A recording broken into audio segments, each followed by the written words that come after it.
Akshaya government UPS Thiruvambady Alappuzha സ്കൂളിലെ 6ാം class വിദ്യാർത്ഥിനിയാണ് ഞാൻ. ഇന്ന് ഞാനിവിടെ ചെയ്യാൻ പോകുന്നത് ഒരു കളിപ്പാട്ട നിർമ്മാണ പരീക്ഷണമാണ്. ഈ കളിപ്പാട്ടം നിർമ്മിക്കാൻ വേണ്ട സാമഗ്രികൾ എന്തെല്ലാമെന്ന് നോക്കാം.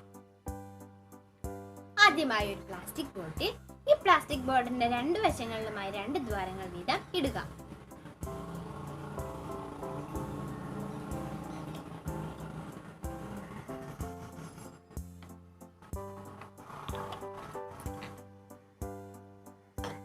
അടുത്തതായി ഒരു റബ്ബർ ബാൻഡ്, വാക്സ് പീസ്.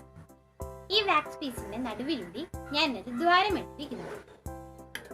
അടുത്തതായി ടൂത്ത് പിക്സ്. ഇനി നമുക്ക് ഈ കളിപ്പാട്ടം എങ്ങനെ നിർമ്മിക്കാമെന്ന് നോക്കാം. ആദ്യമായി കുപ്പിയുടെ ഒരു വശത്ത് കൂടി റബ്ബർ ബാൻഡ് കയറ്റുക.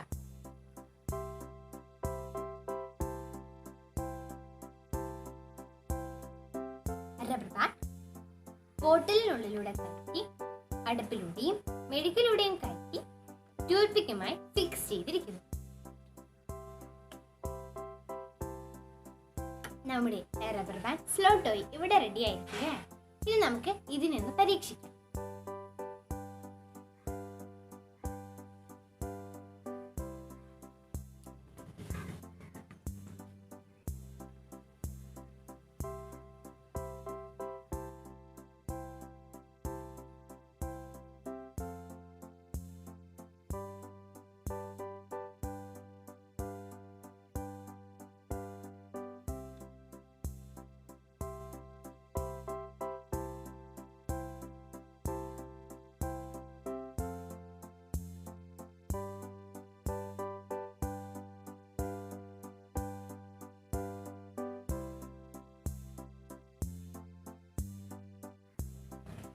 നമ്മുടെ ടോയ് ഇവിടെ ഭംഗിയായി പ്രവർത്തിക്കും.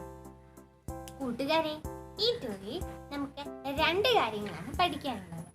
1 മോഷൻ ചലനം, 2 എനർജി ചേഞ്ച് അഥവാ ഊർജമാറ്റം. മോഷൻ.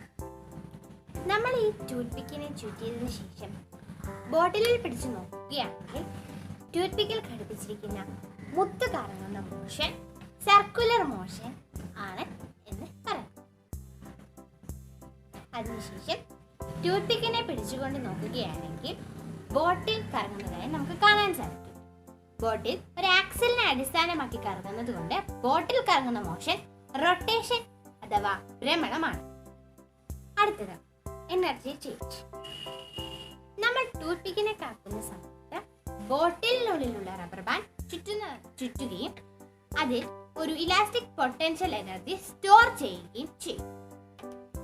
എപ്പോഴാണോ നമ്മൾ ഈ ടൂത്ത് പിക്കിനെ വിടുന്നത് ആ സമയം ബോട്ടിനുള്ളിലുള്ള റബ്ബർ ബാൻഡിനുള്ളിലുള്ള ഇലാസ്റ്റിക് പൊട്ടൻഷ്യൽ എനർജി റിലീസ് ചെയ്ത് കൈനറ്റിക് എനർജിയായി മാറി കളിപ്പാട്ടത്തെ മുന്നോട്ടുള്ളുവാൻ സഹായിക്കുന്നു. ചുറ്റിയ റബ്ബർ ബാൻഡിൽ സ്റ്റോർ ചെയ്ത ഇലാസ്റ്റിക് പൊട്ടൻഷ്യൽ എനർജി വേഗത്തിൽ റിലീസ് ആവാതിരിക്കാൻ വേണ്ടിയാണ് നമ്മൾ ഇവിടെ മെഴുകു കഷ്ണം ഉപയോഗിച്ചത്. കൂട്ടുകാരെ, എല്ലാവർക്കും വേണ്ടി ഈ പരീക്ഷണം ഇഷ്ടപ്പെട്ടു എന്ന് ഞാൻ വിചാരിക്കുന്നു. ഇത് നമുക്ക് വീട്ടിൽ തന്നെ ചെയ്യാൻ പറ്റുന്ന ഒരു സിമ്പിളായ പരീക്ഷണമാണ്. നന്ദി, നമസ്കാരം.